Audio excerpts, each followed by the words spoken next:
Modern শাশুড়ি হলো pregnant. মা দেখেন এই শাড়িটা পরে আমাকে ভালো লাগছে। আজকে আপনার ছেলের সাথে মেলায় যাবো এই শাড়িটা পরে। ছি ছি ছি বৌমা, তুমি এত গেও সাজো কি করে আমি বুঝি না। আমাকে দেখো তো, আমি এই বয়সে কত মডার্ন হয়ে থাকি সব সময়। আর শাড়ি মানুষ পরে নাকি? শাড়ি তো গাইয়া ভূতেরা পরে। মা আপনি যেসব জামা কাপড় পরেন ওগুলো আমার একদমই পছন্দ না, বাজে বাজে জামা কাপড়। আমার শাড়ি পরতেই ভালো লাগে। কি তুমি আমার ড্রেস নিয়ে কথা বলবে? তোমার সাহস কি করে হয়? আজকে থেকে আমি সংসার ভাগ করলাম, তোমরা দুজন আলাদা খাবে আর আমরা দুজন আজকে থেকে আলাদা খাবো, ঠিক আছে? না না না মা, এইসব বলেন না, আমি এক সংসারে থাকতে চাই। No means no, okay understand?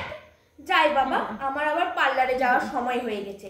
নিজের সৌন্দর্যটাকে ধরে রাখতে হবে তো। এদের মতো নাকি আমি গেও ভূত সবসময় শাড়ি পরে এদিক ওদিক ঘুরে বেড়াবো? কয়েক মাস পর উফ, মাথাটা হট করে ঘুরতে শুরু করলো, কাটা গুলাচ্ছে। তার মানে আমি মা হব? এই কথাটা আমি আমার শাশুড়িকে জানাবো। যদি এই কথা শোনার পর আমাদের সংসারটা আবার এক করে দেয়। যাই। মা বলো বৌমা। কি মা, আপনার কি অবস্থা? এই বয়সে আপনার বাচ্চা হবে? সবই তো তোমার জন্য হলো। আমার জন্য? আমি আবার কি করলাম? তোমার জন্যই তো সংসারটা আলাদা করলাম।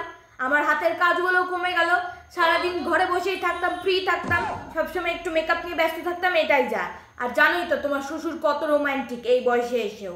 ওই তো তোমার শ্বশুর ডাকতো আর আমিও চলে যেতাম। এই করে হয়ে গেল 8 বছর।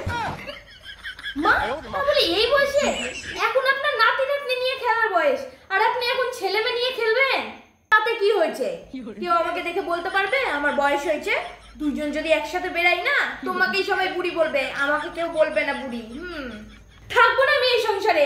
বুড়ো বয়সে মনে রং লেগেছে। পাড়ার লোকে যদি শুনে শাশুড়ি বৌমা দুজনে একসাথেই বাচ্চা হবে, তাহলে লোকে তো ছিচি করবে। বৌমা তুমিও প্রেগনেন্ট নাকি? তা তোমার এখন কি দরকার ছিল না আমার? আগে শাশুড়িটাকে একটু সুস্থ করতা, আমার বাচ্চাটা একটু বড় হতো, তারপরে ওইসব নেওয়ার চিন্তা ভাবনা করতা। এত জল বৌমা তুমি আমাকে দেখে? আমি আগে জানতাম না, জানলে আমার ছেলের সাথে তোমার বিয়েই দিতাম না। হ্যাঁ, আমাকে তো পাগলা কুত্তাতে কামড়েছে না, আমি শাশুড়ির বাচ্চা নিয়ে অল করবো। ছেলের বিয়ে দেন না, দুদিন পর যখন শ্মশানে যাবেন আপনার বাচ্চাকে কে দেখবে? হ্যাঁ থাকেন আপনি আপনার বাচ্চা আপনার মডার্ন নিয়ে।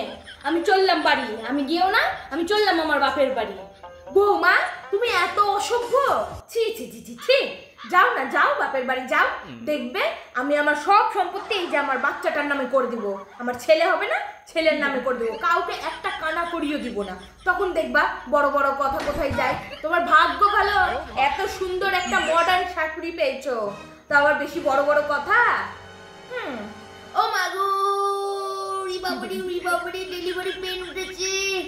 ও বৌমা বৌমা, হাসপাতালে আমাকে নিয়ে চলো, আমার ডেলিভারি পেন উঠেছে। ও মাগো, ওরে বাবা, মা পাচ্ছি না। হ্যাঁ আপনি একটু কষ্ট পাবেন না, আপনি এখন আপনার ছেলেকে ডাকছি, ও এসে আপনাকে হাসপাতালে নিয়ে যাবে।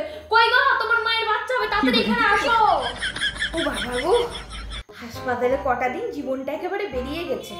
ইস কি মিষ্টি দেখতে হয়েছে, একেবারে আমার বড় ছেলেটার মতো দেখতে হয়েছে। চোখ নাক কান মুখ সম্পূর্ণ আমার বড় ছেলের মতো দেখতে। কি সুন্দর হয়েছে আমার এই ছোট ছেলেটা। না মা, আমি ওই বাচ্চাটার মুখে কারো মিল পাচ্ছি না। সত্যি করে বলেন তো ব্যাপারটা কি? তুমি কাউকে বলবা না তো কিছু বৌমা? না না বলবো না, বলেন। আসলে আমার একটা বয়ফ্রেন্ড আছে, আর ওর সাথে সময় কাটাতে গিয়েই আমি প্রেগনেন্ট হয়ে গিয়েছিলাম। আর সেটাই আমি তোমার শ্বশুরের উপর দোষ দিয়ে দিয়েছিলাম। তোমার শ্বশুর সেটা অবশ্যই জানে না, আর বুঝতেও পারিনি এখনো পর্যন্ত। তো ওরই বাচ্চা, মানে আমার বয়ফ্রেন্ডেরই বাচ্চা এটা। তুমি কাউকে কিন্তু বলো না, তোমার শ্বশুর জানলে না আমাকে বাড়ি থেকে একবার তাড়িয়ে দিবে, বুঝেছো? কাউকে কিছু কি মা, আপনি এত বড় মিথ্যে কথা সবাইকে বলতে পারলেন? মডার্ন হলে না অনেক কিছু সহ্য করতে হয়, তুমি বুঝবা কি করে? তুমি তো একটা গেও ভূত, তুমি বুঝতে পারবা না। এত সুন্দর মডার্ন বলেই একটা বয়ফ্রেন্ড পাতি নিয়েছে এই বয়সে এসেও। আর ওই বয়ফ্রেন্ডের ভালোবাসায় এই যে চলে এসেছে আমার কোলে, ছোট্ট সোনা। তুমি বুঝবা না, ওইসব নিয়ে মাথা ঘামাতে হবে না, বুঝেছো? আমার শাশুড়ির বয়ফ্রেন্ডের বাচ্চা, এ কি ভালো